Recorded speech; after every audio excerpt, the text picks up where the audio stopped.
Alright, I'm here at the Jaffa gate. It's interesting to notice that there is a larger gate and there is a smaller gate here.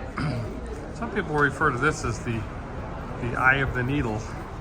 In other words, at nighttime when they would close the main gates, they might have a smaller gate for people to get through, so they didn't have to, open the main gates and maybe be subject to a surprise assault and have a whole army, flood in to the main gate. They might have a small gate called the Eye of the Needle, which it does squeeze a person through and get them inside if they needed to get inside at night, and they didn't have to go through all the rigmarole of opening up the main gate. So some ascribe that to the passage when Yeshua said it's easier for a camel to fit through the eye of a needle than for a rich person to get into heaven. Some people ascribe that as the analogy that he's referring to.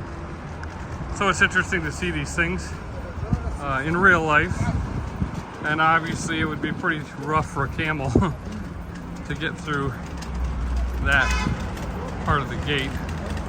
Also, there could be a translation that the word actually means cable.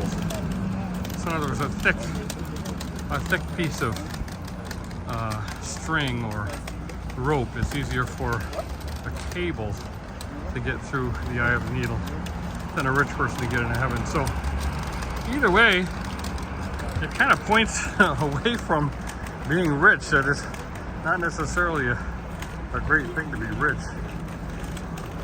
if you want to get into the kingdom of heaven.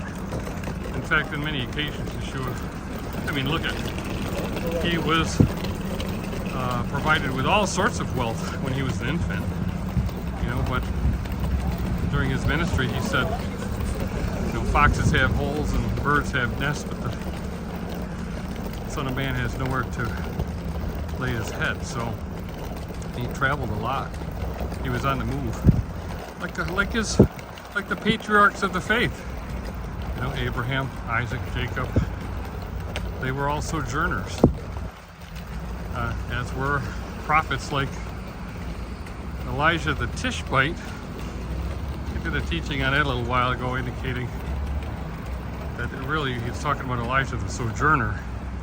So we are all sojourners, and that's what the appointed times are supposed to teach us. I'm here in Jerusalem, but I've got a family in Texas and an office in New York, and nothing's permanent, and that's what we have to learn, is that we are sojourners, and this is all temporary.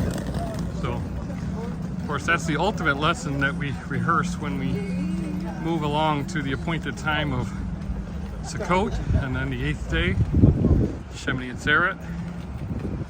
We are just here temporarily, and our final destination rests in the kingdom. It won't even be this Jerusalem that I'm here now. We understand there'll be a new heaven and a new earth, and we await the new Jerusalem. Sometimes we refer to it as the renewed Jerusalem. They're both accurate, because there is a Jerusalem, an idyllic Jerusalem. It's not here. It's not now.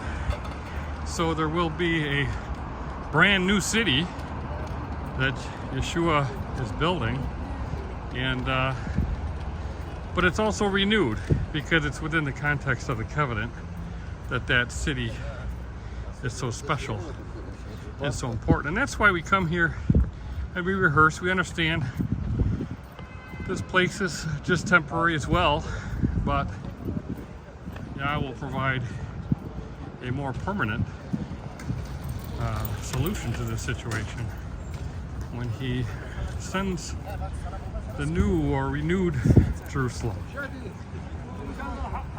for us to dwell in. And it's kind of funny that I end up here at the Jerusalem symbol that everybody takes pictures around.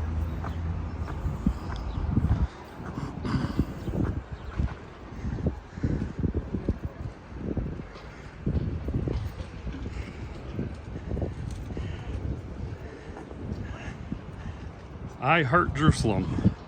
I love Jerusalem.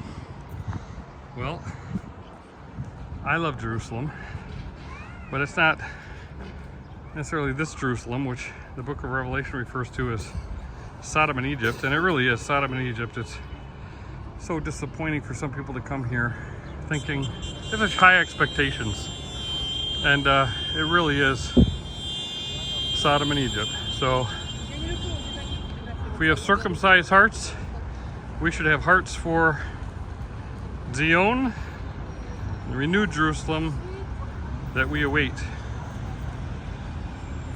So this is Todd Bennett on day 8 of the Omer count from Jerusalem, the temporary Jerusalem in Israel. Shalom.